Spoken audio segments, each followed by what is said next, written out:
Patrice Talon n'est pas un homme exempt de reproches. Il a fait de bonnes choses au Bénin. Il a fait des choses qui sont moins bonnes. Et c'est sur les choses qui sont moins bonnes qu'il faut le recadrer, qu'il faut l'interpeller. Mais cela ne mérite pas un coup d'État. Les pays où on peut faire un coup d'État et on va applaudir, on les connaît. Je suis journaliste, je ne vais pas en citer. Les pays où, si on fait un coup d'État demain, on peut applaudir les yeux fermés, on les connaît. Ils ne sont pas d'ailleurs nombreux. Peut-être à peine 2. Les pays où, si on fait un coup d'État demain, on peut applaudir là, on les connaît. Donc, ceux qui font déjà des efforts, même s'il y a une imperfection de leur institution, c'est des gens qu'il faut encourager. Ce n'est pas des gens qu'il faut renverser et remettre les pendules à l'heure. Non. C'est les apprentis sorciers qui veulent ces gens de désordre pour aller vendre aller vendre leurs illusions. C'est ça. J'ai lu tout à l'heure l'interview de Maître Konaté, ancien ministre de la Justice du Mali, qui est très présent sur Twitter, qui est aussi d'une très grande réflexion, qu'il a accordé à la Deutsche Welle. Et je me réjouis qu'on a pratiquement les mêmes analyses. Que le Bénin a fait énormément de progrès, mais si cet événement a eu lieu, il y a forcément un malaise. Et le malaise, c'est sur la gouvernance démocratique. Et comme le maître Konaté l'a dit, Patrice Talon doit tirer les leçons de ce qui s'est passé en ouvrant le jeu démocratique, en libérant les prisonniers, en amnistiant tous ceux qui sont en exil pour qu'ils rentrent au pays et en quittant le pouvoir la tête très haute, pas la grande porte. Parce que s'il s'entête à ne pas tirer les leçons de ce qui s'est passé, ça peut rattraper son successeur. Ça peut être... Le verre est déjà dans le fruit. Il faut, dès le moment, extirper le verre du fruit. Donc, il faut tirer les leçons de ce malaise-là qui a amené ces militaires à vouloir le renverser. Personne ne sera heureux de le voir demain sur le chemin de l'exil, après tout ce qu'il a fait pour le Bénin, y compris pour les militaires. Personne ne serait content de voir Patrice Talon quitter le Bénin demain et partir en exil, alors que tout le monde le félicite pour avoir travaillé. Et donc, pour cela, il faut qu'il tire les leçons de ce qui s'est passé en pardonnant à son ami à Javon, en le ramenant au pays, en libérant les prisonniers politiques, en libérant les journalistes qu'il a arrêtés, en ouvrant le jeu démocratique. Puisqu'il a un bilan, il faut laisser tous les candidats compétir au Bénin pour que les Béninois choisissent celui qu'ils estiment être le meilleur à gouverner le pays. Mais si tu cadenasses le pays parce que tu as développé le pays, tu sèmes les germes d'une déflagration. C'est la seule chose qu'on peut dire à Patrice Talon.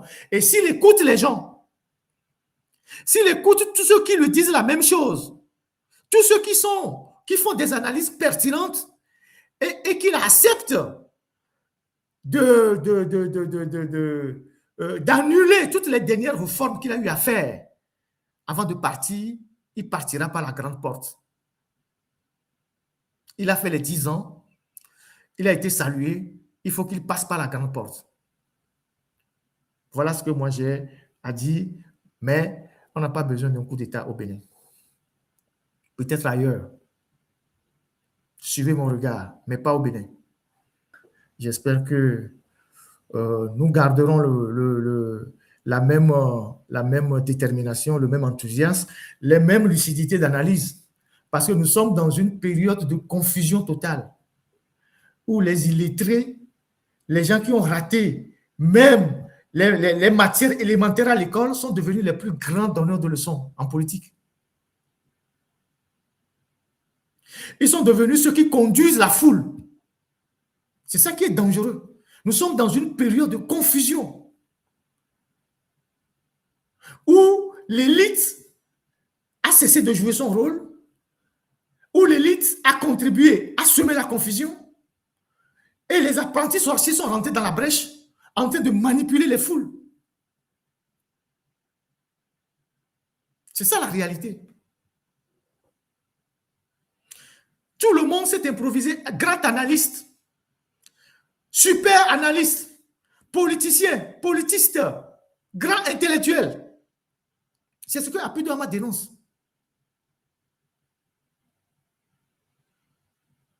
Ils vont chercher des bouts de phrases sur Google ou sur Internet et ils en font des analyses. Ils n'ont aucune profondeur historique, aucune pertinence dans leur démarche. Et c'est eux qui veulent entraîner les foules.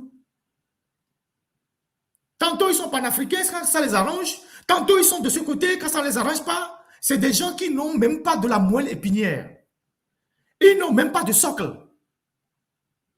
Et c'est ces gens-là qui sont en train de manipuler l'opinion. Heureusement que dans les pays côtiers, le niveau d'alphabétisme est très élevé. C'est ça la différence. Dans les pays côtiers, le niveau d'alphabétisme est très élevé. Donc les gens regardent. C'est ça. Je connais des gens qui combattent Patrice Talon, qui combattent farouchement Patrice Talon, qui ont fait des posts pour dire que le Bénin n'a pas besoin d'un coup d'État. Je connais des gens qui combattent Patrice Talon farouchement, mais qui ont fait des posts pour dire que le Bénin n'a pas besoin d'un coup d'État. Et que les militaires, quand ils prennent le pouvoir, on ne sait pas quand est-ce qu'ils le remettent. Ça, c'est la maturité politique. Ça, c'est la culture politique. C'est ça. En Guinée, je l'ai dit dimanche, je le répète pour finir ce live. En Guinée, quand Alpha Condé a été renversé, lui aussi avec ses bêtises, Cellou Dalein Diallo, qui naturellement est un adversaire farouche d'Alpha Condé, au lieu de prendre de la hauteur et de faire une analyse décomplexée de la situation, il s'est empressé d'embrasser les militaires et de dire que le coup d'État contre Alpha Condé était très mal nécessaire. Il y a un écrivain qu'on appelle Thierno Monenembo, quand même d'une très grande notoriété. Il a pris des positions pour féliciter les militaires. Les militaires, une fois qu'ils se sont installés, ils ont neutralisé tous les opposants. Ils ont même rasé, Doumbouya a rasé la principale maison de Cellou Dalein Diallo. Aujourd'hui, Cellou Dalein Diallo ne peut plus rentrer en Guinée. Il traîne dans le monde. Son parti est totalement, presque à l'agonie.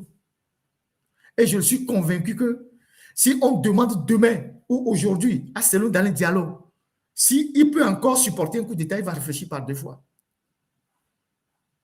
Donc, les gens, les civils qui se réjouissent quand les militaires viennent faire leur zigoto parce qu'ils pensent qu'ils vont trouver un poste chez les militaires ne sont pas cons. Ils ne sont pas cons. Une fois qu'ils s'installent, ils liquident les civils. C'est ça la vérité. C'est ça la réalité. Cellou Dalein Diallo. Même aujourd'hui, l'écrivain Thierno Monenembo, il regrette. Il a écrit des trucs que j'ai lu sur sa page. Il regrette. Il regrette. Donc, il faut que nous ayons la tête sur les épaules. C'est ça la réalité. Voilà. Nous savons aujourd'hui les vrais panafricanistes qui ne font pas de bruit. Ceux qui font les vrais panafricanistes, vous les voyez faire du bruit. Il y a eu un grand sommet sur le panafricanisme au Ghana il y a 2 semaines. Il y a des Togolais qui sont allés là-bas. J'ai un grand frère qui est allé, il est parti de Londres, il est allé. J'ai tous les documents. Vous avez vu un seul individu a fait du bruit autour de ce sommet. Et pourtant, ce sommet a fait venir beaucoup de gens de Haïti, de Cuba, de partout, des Américains, tout ça. Des gens d'une très grande renommée. Ils sont venus, ils ont fait leur conférence, ils ont débattu des thèmes point par point. Le président ghanéen était là, de grands intellectuels étaient là. Après, ils sont rentrés chez eux. Il n'y a pas eu de bruit. On n'a rien entendu. Ça, c'est les vrais panafricanistes. Ils n'ont pas besoin de faire de la publicité. C'est ce que le professeur Apedor m'a dit. Les vrais panafricanistes n'ont pas besoin de faire de la publicité. Ils développent leurs idées, ils persuadent les gens, ils avancent. Ce sont les petits businessmen, les commerçants, qui sont allés coudre les agbaras de panafricanisme et qui se promènent en Afrique pour mélanger la jeunesse. Ce sont ces gens-là qu'il faut démasquer. Parce que ce sont des tueurs à gages. Ce sont des blanchisseurs de coups d'État.